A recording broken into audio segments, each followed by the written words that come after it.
ہم سب اپوزیشن میں تھے اور ہم جانتے ہیں کہ اس ملک میں کس قسم کے خطرے تھے. باجوہ ڈاکٹرن کے نام پہ کون سے ہمارا کامیابیاں نشانے پہ تھے، اور یہی بنیادی وجہ تھا کہ ہم سب ایک ہوئے اور ہم نے وہ سیاسی قدم اٹھائے جس سے ہم نے فیصلہ کیا کہ چاہے ہمارا سیاست کو نقصان ہو نہ ہو، ہم نے پاکستان کو دفاع کرنے کے لیے اور یہ بنیادی مسئلے کو دفاع کرنے کے لیے ایک ہو کے یہ قدم اٹھانا ہے. ہم سب فروری میں الیکشن لڑ کے آئے ہیں اور جانتے ہیں کہ پاکستان کے عوام کا اصل مسئلہ کیا ہے. وہ اصل مسئلہ ہمارے سیاسی بیان بازی یا بیانیہ نہیں ہے، ہمارا پارٹیزن پالیٹکس اور سیاسی اختلافات بھی نہیں ہیں. ان کو فکر نہیں ہے کہ کون جیل میں ہے، کون جیل میں تھا اور کون جیل میں جائے گا. ان کا اگر کوئی فکر ہے تو وہ بنیادی مسئلہ کا، روٹی کپڑا مکان کا فکر ہے. جناب اسپیکر، اگر اس ملک کے عوام کسی سیاسی ایشو سے کوئی دلچسپی ہے تو وہ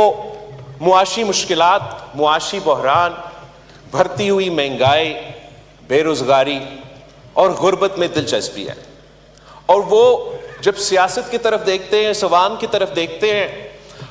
حکومت کی طرف دیکھتے ہیں یا اپوزیشن کی طرف دیکھتے ہیں، تو ان کا امید یہ ہوتا ہے کہ ہم اپنے جو آپس کے مسئلے ہیں، جو اپنے ذاتی مسئلے ہیں، جو اپنے سیاسی ایشوز ہیں، ان کو سائڈ پہ رکھ کے ان کا بنیادی مسئلہ کو ترجیح دیں گے اور مل بیٹھ کے مشورہ کر کے کنسنسس بنا کے ہم ان کے مسائل کا حل پیش کریں گے. جناب اسپیکر، وزیر اعظم شہباز شریف صاحب نے جو پچھلی دفعہ وزیر اعظم بنا جب قائد اختلاف تھا، اور اس دفعہ بھی جب وزیر اعظم بنا تو جناب وزیر اعظم صاحب نے چارٹر آف اکانومی کی بات کی. اینڈ مسٹر اسپیکر، یہ پاکستان کا لانگ ٹرم مسئلہ کو اگر ہم نے ایڈریس کرنا ہے تو چارٹر آف اکانومی کے بغیر یہ ہو نہیں سکتا، ایک کنسنسس کے بغیر یہ ہو نہیں سکتا. اور وہ چارٹر کہیں سے ڈکٹیٹ نہیں ہو سکتا، وہ کوئی از خود فیصلہ نہیں ہو سکتا. اگر ہم نے ایک نیشنل اکنامک چارٹر بنانا ہے تو پھر سب سے مشورہ ہونا پڑے گا. ہم جو دوست اس طرف بیٹھے ہیں، ہم سے بھی حکومت کو بات کرنا پڑے گا، اور جو دوست اس طرف بیٹھے ہیں ان سے بھی بات کرنا پڑے گا. اور اگر ہم مل کے اس ایک ایشو پہ ایک ایسا کنسنسس بنائیں کہ ہم نہ صرف اپنے عوام کو یہ پیغام بھیجیں، بزنس کمیونٹی کو یہ پیغام بھیجیں، مگر انٹرنیشنلی یہ پیغام بھیجیں کہ پاکستان نے اپنے بنیادی جو معاشی مسئلے ہیں ان کا حل کے لیے 1 سال پلان نہیں، 5 سال پلان نہیں، مگر 10-20 سال کا پلان اب طے کیا ہے. اور ہم میں سے جو بھی سیاسی جماعت کل حکومت میں ہوگا وہ اسی پلان پہ عمل درآمد کرے گا. تو پاکستان کی معیشت اور پاکستان کی ترقی کے لیے وہ پہلا قدم ہوگا. جناب اسپیکر، ہم نے جب اس حکومت کو ووٹ دینے کا وزیر اعظم شہباز شریف صاحب کے ساتھ دینے کا فیصلہ کیا تو آپ کو معلوم ہے کہ پاکستان پیپلز پارٹی اور مسلم لیگ نواز کے درمیان ایک اگریمنٹ طے ہو چکا تھا. اور اس اگریمنٹ کے تحت ہم نے جو آنے والے بجٹ تھا، جو آپ کا پی ایس ڈی پی چاروں صوبوں کے تھا، ہم سے مل بیٹھ کے آپ کو وہ بنانا چاہیے تھا. اور افسوس کے ساتھ ہم نے اس شرط پہ عمل بھی نہیں کیا. اور ہم سمجھتے ہیں، پاکستان پیپلز پارٹی کے میرے اپنے ممبران سمجھ رہے تھے کہ اگر ہم اس حصہ میں شامل ہوتے تو ہم مثبت طریقے سے آپ کا اس عمل پہ کنٹریبیوٹ کر سکتے. اور شاید اگر ہم مل بیٹھتے تو اس کے نتیجے میں کوئی بہتر ایک رزلٹ نکلتا، اور جو بھی سیاسی کنسنسس سے بات بنتا ہے اس میں زیادہ طاقت ہوتی. لیکن صرف ہم سے یہ بات چیت نہیں ہونا چاہیے تھا. جناب speaker, charter of the economy اپنی جگہ، ہمارا بجٹ بننے سے پہلے، ہمارا پی ایس ڈی پی بننے سے پہلے آپ کے الائز کے ساتھ بھی، آپ کے اپنے ممبرز کے ساتھ بھی، اور اپوزیشن کو بھی دعوت دیا جائے کہ ہم بیٹھے آنے والے سال کا بجٹ آ رہا ہے، حکومت کا مجبوریاں یہ ہیں، پاکستان کے عوام کے مسئلے یہ ہیں، آپ کا تجویز کیا ہے؟ جناب اسپیکر، اس قدم سے بہتر ہی ہوتا، کوئی ہم برا تجویز تو آپ نہ مانیں گے نہ ہم آپ کو دیں گے، اور اس سے جو ہمارے اپوزیشن کے دوست ہے ان کو کچھ کرنے کو ملے گا، ورنہ وہ ادھر آ کے احتجاج کر کے چلے جاتے ہیں۔ اس میں اگر ہم ان کا انپٹ لیتے، ان کا اوپینین لیتے، ان اوپینینز میں سے کچھ اپنا بجٹ میں شامل کرتے، تو میرا خیال میں